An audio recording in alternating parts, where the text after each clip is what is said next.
Hello mga guys, maayong buntag. Mga pita ninyo, aduna ko'y pandesal diri. Aha. Lagi yung kabutang maputi na. I told you, don't put that one. Baby girl, come here. Come here, baby girl. Mga bay, karon ang first day sa enrollment og sa brigada. Brigada Happy Eskwela sa mga kabataan. So, naligog sa iyo ang inyong injay kay it's my first time na mag-enroll sa kong mga anak since then. Og last nga nagpa-enroll ko atong kinder si Kuya Earl John. O karon ang ikaduhang pa-enroll na ko sa iya ha. High school na siya. Okay? Grade 7. Imagine that. Og si Angel atong panahon na nga kung ipa-enroll si Kuya, she's 2 years old and now she's already 9 years old and 10 this coming September 29, 2019. Come here, baby girl. Dayon. First time po na ako maka-attend og brigada o unsa na brigada no? Anong masasabi mo, bibi? Na pa-enroll ka na ni mama for the first time. Are you happy? Yes. And then, parang tumaba ka na, bibi. Makina ang iyong braso. Malakit pa sa braso ko. Masaya ka ba? Na ipa-enroll ka na ni mama ngayon? For the first time? And you're already grade 4. Yes. Pero parang grade 1 ka pa lang. Anong grade mo na? Sige. Grade 4. Uy, nagkaon pa ko, bi. Ayaw ko ngut, eh. Ayaw pang lata din. Ipangkuto na ta. Disagi ka na kung kuto? Ako. Nimo? Disagi ka ni mong kuto? Lola. Kang Lola? Disagi ka ng kuto ni Lola? Tatap. Patay. Katay-katay naman dahil ni. Tawagan si Kuya. Okay.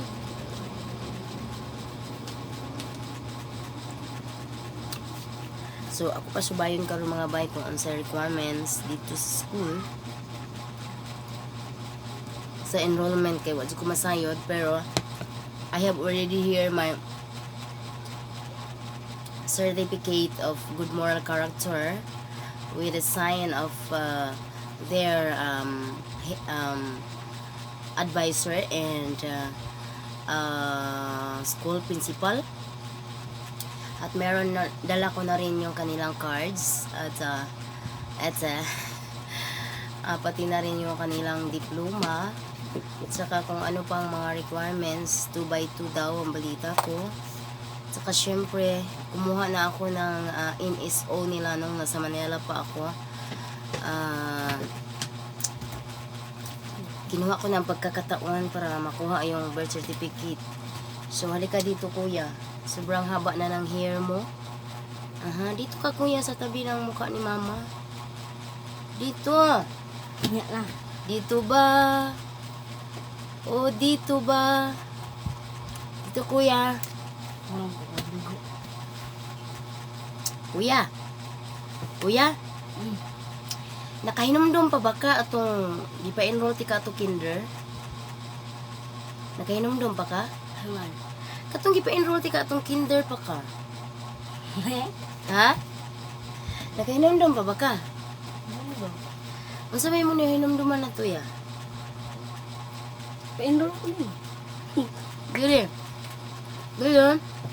Maora. Kabalo kaya nga mao na to ang last nga di pa enroll ta ka dayon karon ang ikaduha.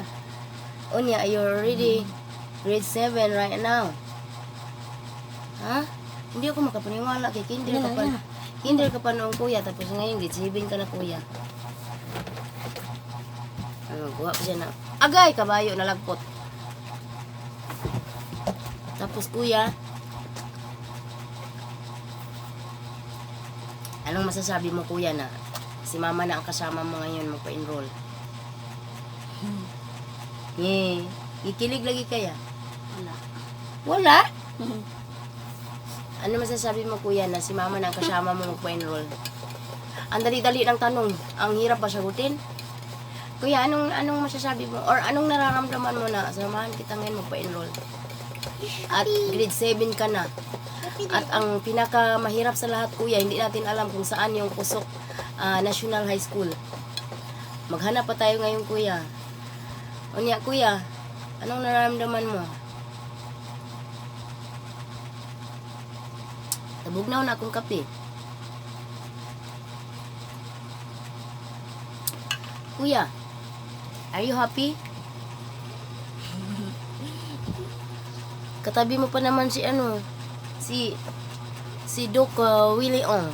Magkamukha kayo kuya. Pero natalo daw si Willie Ong mga boys. Be, ambi akong pangkilay, Be, kay kanang singan ani na erase diri sa pikas. Dali, Be. Kana magawiran. Si Daddy. Hala, tangtanga na kay di na pwede. Tangtanga. Ano man? Tangtanga ba kay di na pwede ngano man. Para ako sa diniway. Hoy, magpa-enroll ta. Sakto na ba na akong kilay? Sakto na akong kilay, oh. Naway, ah. Magbutang na, bidala. Let's go. Okay. So, mag-let's go na may mga bay. Muna among girintahan diri mga bay, no? Very cute and small. Oh, nara ng kusina na mo. Oh, dari ang kusina na mo. Hindi na among sala. Hindi na among katiri. Oh, di ba? Nana diri tanan. So sa kagamatoy nga kwarto. So mag-antos-antos sa aming mga bay niya. Do ka kwarto kong girintahan diri. Sa pikas kuan kanang kwarto jud dito ilisanan og tulganan. So di ari kusina ra ni namo diri. Kuan ni siya diri kanang 2,800. Dala na ang tubig ug kuryente. So sa pikas 1,800. I'm gonna show you guys.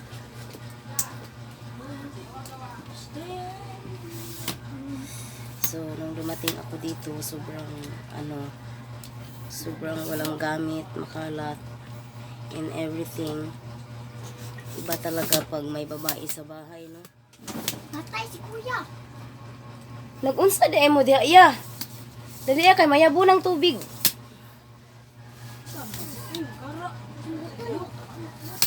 Pag shoes na bibi. Pwede Kuya. So pag shoes katong itom, bagay diha. Na diri ba ang itom?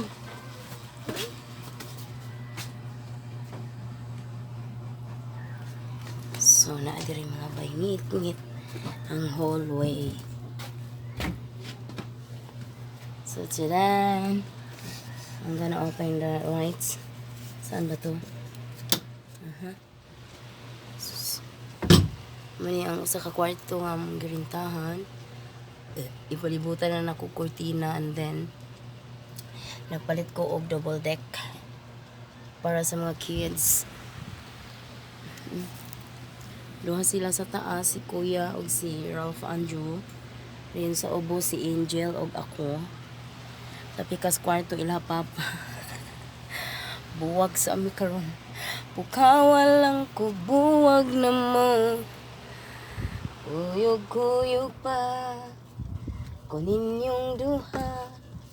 Sumug-sumugon pa. Kaya ang kwarto diri mga bay is 1,800. Dala na ang kuryente o tubig lahi po dito sa pikas. So libre ning kuan ka na, libre na siya bayad pero di makaya ang kainit mga bay. So nagbalit ko og electric fan, stand fan. Ang stand fan is 200 additional. So maura ni ang among gamay nga kwarto diri tuyok ra mo dyan kinabuhi sa syudad. So magantos lang usa ko diri hantod nga makatigom ko og makatigom ko ba kay wa pa man ako nakuha akong sweldo sa YouTube no kay unsa ni nagpasa pa mi bag-ong requirements kay naputol ang katong sa kay naka-register ko sa Kuwait pa man so need og mag-fill up og utro para di sa Pilipinas and until now wala pa. So ako subayan karon sa post office ug unsay mga lakaw sa panahon. So let's go. Mag-go na tayo sa school og mangutana na ta dito kung unsay mga requirements. And let's see.